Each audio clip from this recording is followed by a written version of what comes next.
Thank you both for coming here today. So how are you guys doing today back here at Cabrini? Oh, doing great. It's great to be back. Does it feel weird?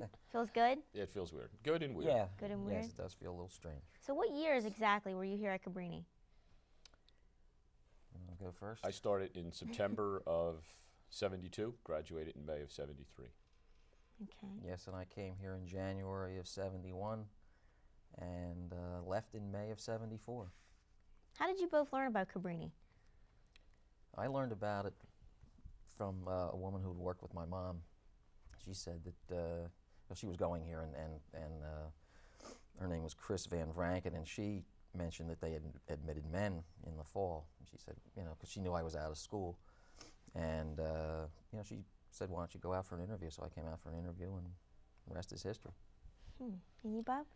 Similar situation. I have an aunt who was attending school here, and I happened to see her at a wedding one day, and she asked me what I was doing with my life. And said I was about to leave for Canada because it was the Vietnam War was going on, and whether I would have gone or not is probably another issue, but that was what I told her. She said, well, I had already graduated from Delaware County Community College, and she said she was kind of shocked to hear that I was leaving the country and going to Canada, so she said, why don't you go back to school? And I said, well, I'm not sure there's any place I could get in. My grades weren't real good. She said, you can get into Cabrini. They just went co-ed. So she gave me the name and the number to call, and next thing I know, I was up here and in. And did either one of you have any hesitations to coming to an almost all-girls school who had just went co-ed in 71? No. The short answer to that. Yeah, right, the short answer. No, I didn't have any hesitation. I just figured it would be a rather unique experience, to say the least. Same for you? Yeah, I remember driving up the main drive. It was a very hot July morning, and just thinking that it was a neat place. And to add 500 women to it must have been even better. So no, it wasn't a problem at all. How many men were on campus when both of you were here? My recollection is my first year there were 12. I don't know why that number sticks in my head. And you were here 72, and you were here in 71. So in 71, There was three, myself and two There other was fellows. three. Yeah, right. what kind of facilities were here when you guys were here? I mean, did they have anything to cater to men? For men, Was it awkward? there's nothing. It was a men's room. It was a men's room. No, they didn't. They just weren't set up, I guess, from a physical standpoint, other than the obvious things to have men, on campus. There were no Since living facilities. There's no living, or right? anything like that. No, there's no residence or anything like that. How'd the women react to you guys being here? Well, they all fell down on their feet and were going left. But no. Speaking for myself, I think that I think at first, when I first came, I was the only fellow in the classes, and I think you were kind of like almost a curiosity up to a point. Probably still that way, but that was I think kind of the way it was. They were in general pretty friendly, but I think a few of them maybe might have been even a little resentment there, the fact that a man had suddenly come into the school, which had, before that was all women.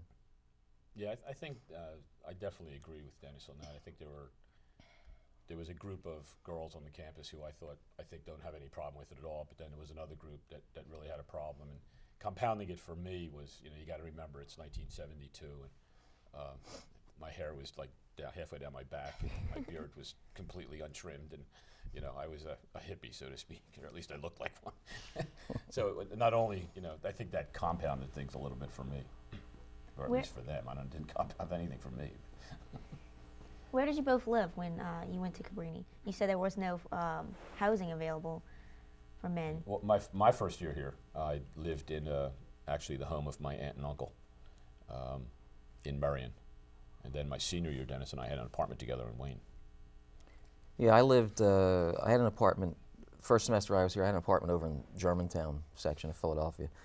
After that, I moved home, I guess, for a year, and then, as Bob was mentioning, he and I hooked up for the apartment. It was his senior year and my junior year. I then kept it for 1 year after that with another roommate. But so we lived off campus over in a garden spot on Lancaster Avenue.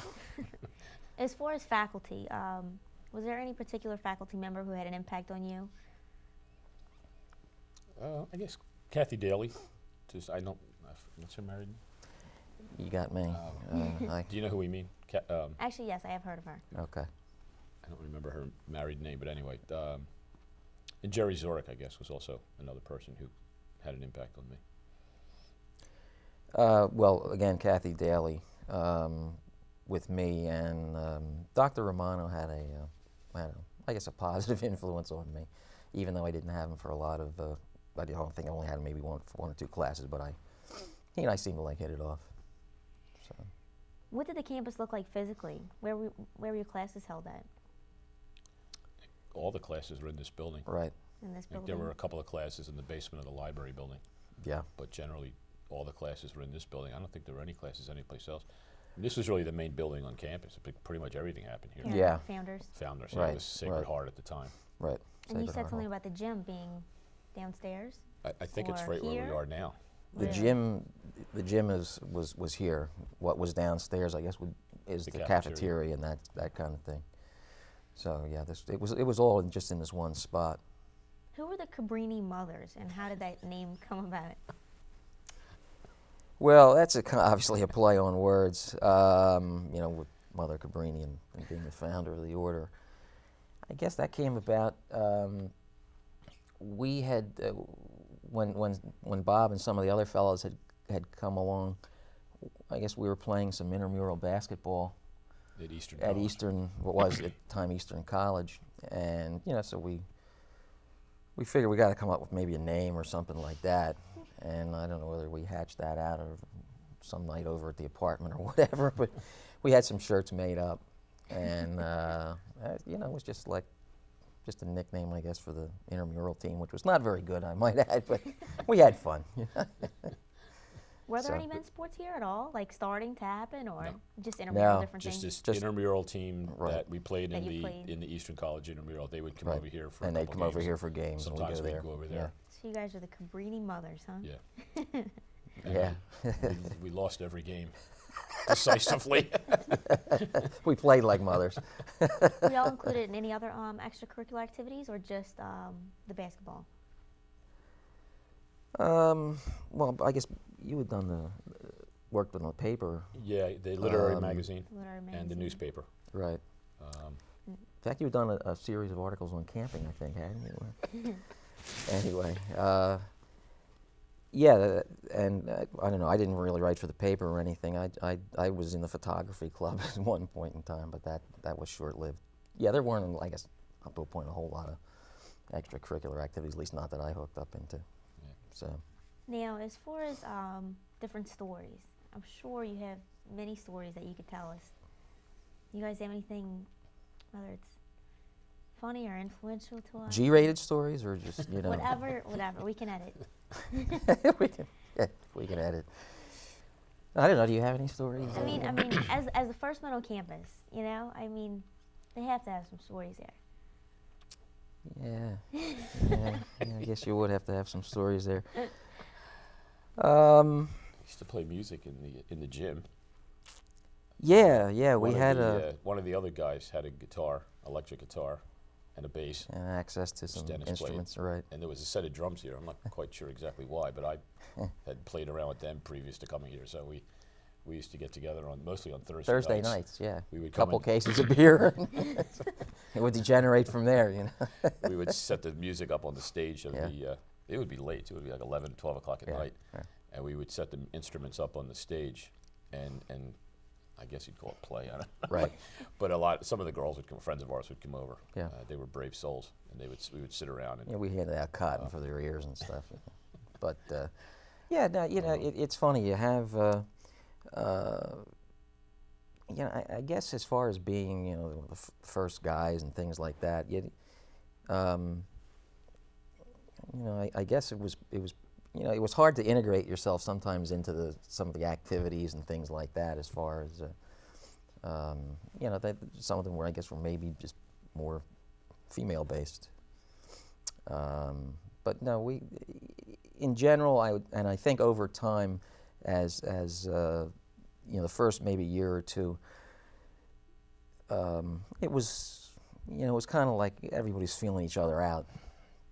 And then I think by the time it was maybe my senior year, maybe a year or so after you had graduated, there were the process of men coming in was accelerating, and you were seeing men running for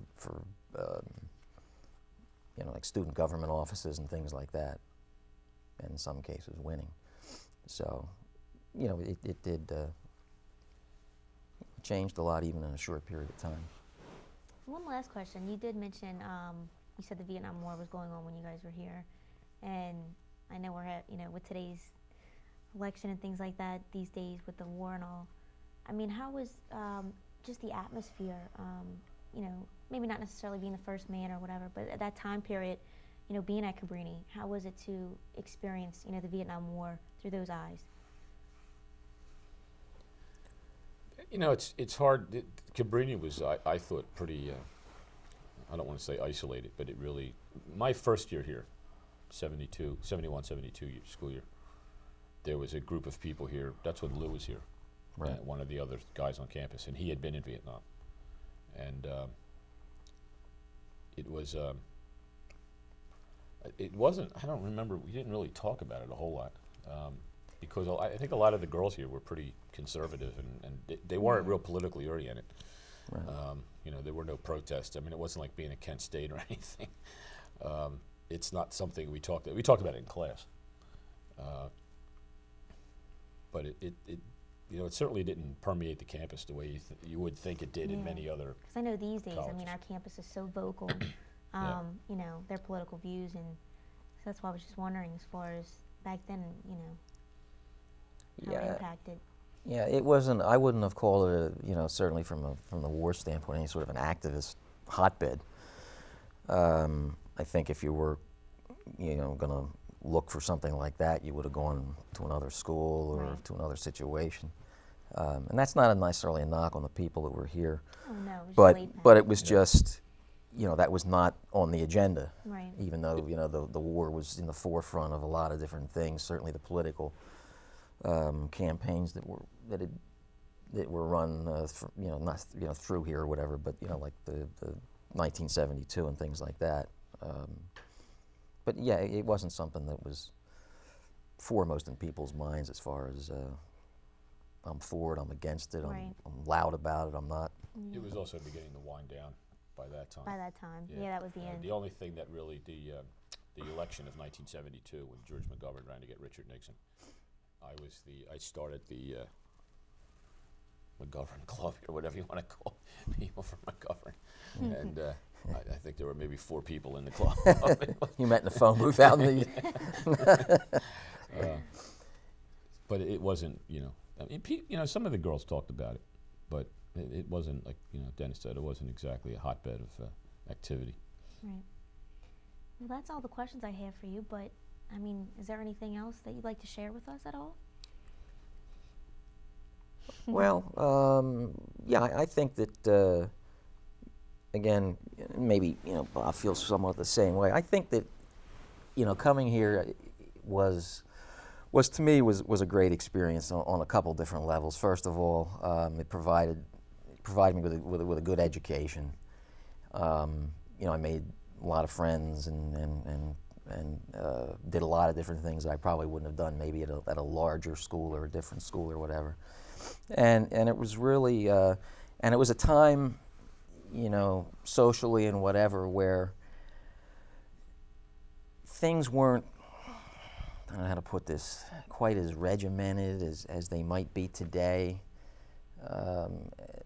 People just, it was a little more relaxed, and overall the atmosphere on the campus and elsewhere was one where people were willing to take risks and take some chances and do some different things, and I think that Cabrini certainly gave me the opportunity to do that. Yeah, I was the same way. I mean, I am not sure what I would have ended up doing with my life had I not run into my aunt at that wedding that day, and had she not encouraged me to go back to school. Coming here, first of all, as Dennis said, it was a great education. The faculty was, it was just superb. I loved going to class. The teachers were just, most of them were pretty young, and the classes were pretty good. but it's, you know, I really, sometimes I wonder what I would have done with my life had I not come to school here. I certainly wouldn't be teaching today. And it's, I really enjoy what I do. And I really look back at my years here at Cabrini as a real positive experience. Definitely a real positive experience. That's great. I'm glad Cabrini had that impact. Yes, it did. Well, thank you both so much for being You're here welcome. today. Well, Thanks for our having us. pleasure.